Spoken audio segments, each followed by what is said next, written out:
Le concept de la famille. Famille. C'est le message qu'on a le plus entendu et re-entendu pendant la campagne marketing autour de ce film, Les 4 Fantastiques, Premier Pas, de Disney Marvel. Un film centré sur ces 4 héros des années 60. Monsieur Fantastique, la femme invisible, la torche humaine et la chose. Ces personnages n'étaient peut-être pas aussi connus du grand public que Superman ou Spider-Man, mais pour les fans de comic books, ils sont restés emblématiques, jusqu'à aujourd'hui. Tellement emblématiques que plus de 40 ans après leur création, Pixar avait décidé de s'en inspirer pour imaginer une autre famille, les Indestructibles. Un long métrage d'animation centré sur les personnages de Monsieur Indestructible, le père, Elastigirl, la mère, Flèche, le fils, et Violette, la fille. En plus de la dynamique familiale, les points communs étaient évidents. On avait l'élasticité, l'invisibilité, la génération de champs de force, la super force, et bien sûr la pyrokinésie. Et en plus de ces ressemblances, les deux films se sont aussi basés sur la culture américaine des années 60. Pour les 4 Fantastiques, on a l'esthétique rétro-futuriste, avec des références comme les Jetsons, Star Trek ou 2001 l'Odyssée de l'espace. Et pour les Indestructibles, c'était les films et les séries d'espionnage, comme des agents très spéciaux, Mission Impossible ou bien sûr James Bond. Et aujourd'hui, même avec l'écart générationnel, plus de 20 ans après sa sortie, l'influence du film continue de se ressentir dans le lore d'Internet et la culture des mèmes. Mais du coup, est-ce que cette nouvelle adaptation des 4 Fantastiques sera capable de marquer les esprits et d'inspirer les générations pendant aussi longtemps que son prédécesseur spirituel ? Déjà, il y a une raison pour laquelle Les Indestructibles marchent aussi bien en tant que film familial. La raison est simple. Chaque membre de la famille peut choisir un personnage auquel s'identifier. Le père, la mère, le fils ou la fille. Parce que dans le film, chacun des 4 héros, sans exception, a l'occasion de dépasser ses propres limites. Par exemple, on a le personnage de Bob, le père. Au début du film, Bob est désabusé, frustré, enfermé dans un travail de bureau qu'il déteste, avec un patron qu'il méprise. Il se sent incapable d'exprimer son plein potentiel. Mais à un moment, il peut plus supporter de renier qui il est, et quand son patron décide de le pousser à bout, Bob l'envoie carrément chier. Littéralement, il le jette à travers le mur.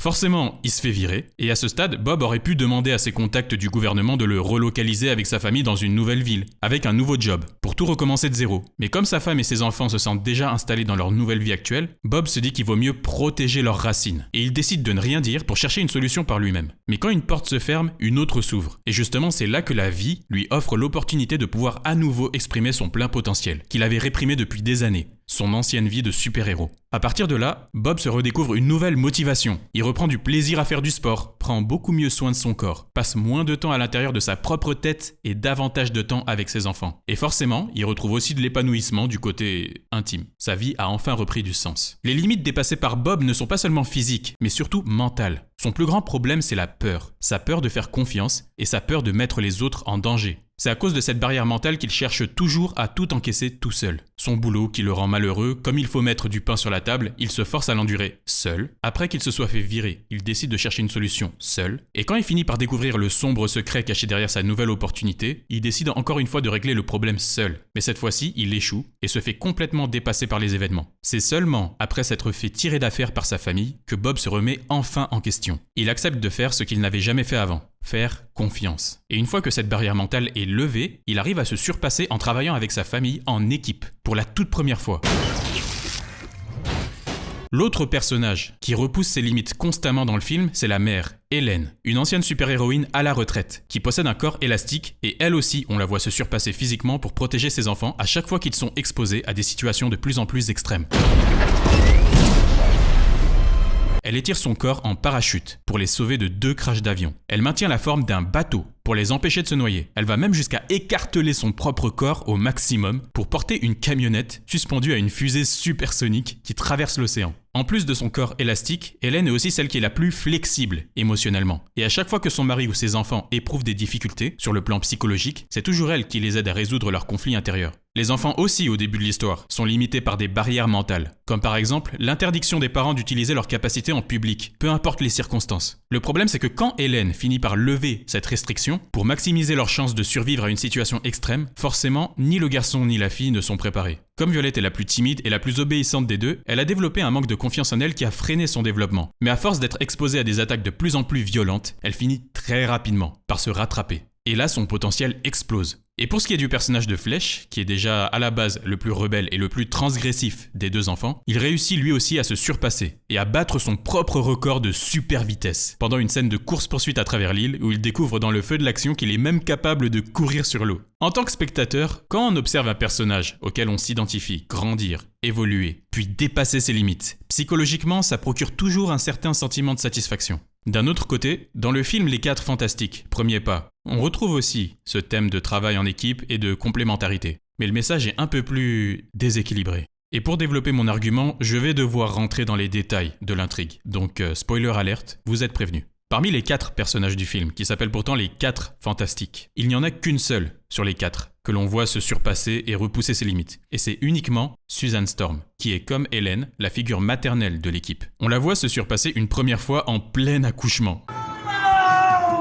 Pendant que les 4 héros sont piégés dans leur vaisseau spatial à proximité d'une supernova, et elle arrive à la fois à maîtriser ses contractions, tout en utilisant ses pouvoirs pour envelopper l'entièreté du vaisseau dans un énorme champ de force protecteur qu'elle maintient jusqu'à ce que son bébé soit accouché. Puis la deuxième fois, c'est quand Sue Storm réussit toute seule à dominer Galactus, littéralement un dieu cosmique, qu'elle arrive à repousser de force au travers d'un portail dimensionnel. Pendant ce temps, à côté, la chose détruit quelques poteaux pour faire s'effondrer un immeuble, mais sauf qu'on l'avait déjà vu réaliser des tours de force beaucoup plus impressionnants que ça, donc j'appellerais pas vraiment ça dépasser ses limites. Et on assiste presque au sacrifice ultime de la torche humaine qui s'apprête à plonger dans le portail pour emporter Galactus avec lui et sauver son neveu, mais cet acte d'héroïsme lui est un petit peu volé par la surfeuse d'argent. Et pour ce qui est de Monsieur Fantastique,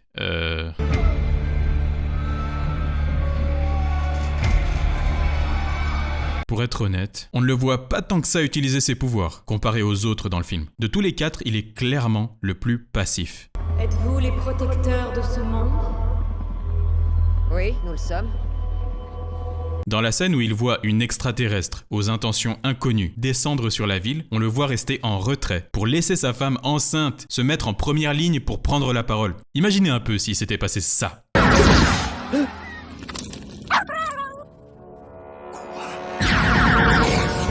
Mais plus sérieusement, un peu plus tard, quand ils organisent la mission spatiale à l'autre bout de l'univers, là où se trouve Galactus, il n'y a aucune scène de dialogue entre lui et sa femme où il essayerait de la convaincre de rester sur Terre, en sécurité avec l'être fragile qui grandit dans son ventre. Au lieu de ça, il embarque avec sa femme enceinte dans la fusée vers l'un des environnements les plus hostiles qui existent, sans hésiter ou se questionner. Quand ils arrivent devant Galactus pour négocier, encore une fois, c'est elle qui prend l'initiative. We are honored. Quand il retourne sur Terre pour annoncer que les négociations ont échoué, c'est lui qui prend la parole cette fois. On ne l'a pas vaincu.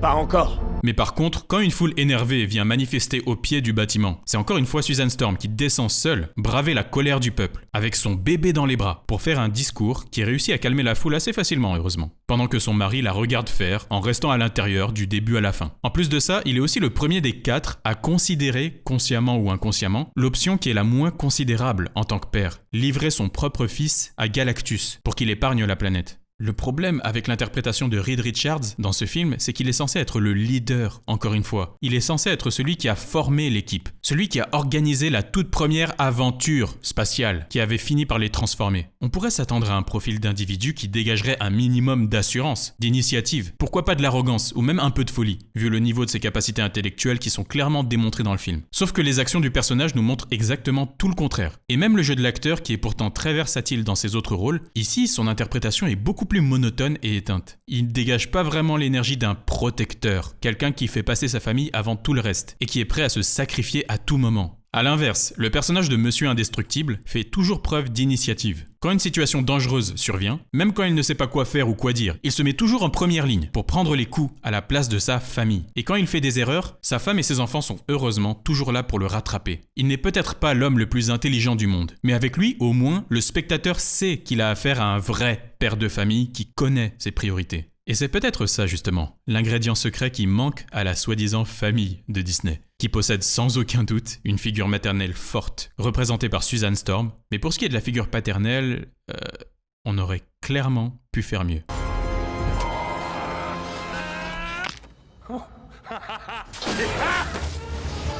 Voilà pourquoi pour moi, Les Indestructibles est une œuvre beaucoup plus inspirante et une bien meilleure adaptation des comics 4 Fantastiques que le film 4 Fantastiques de Disney.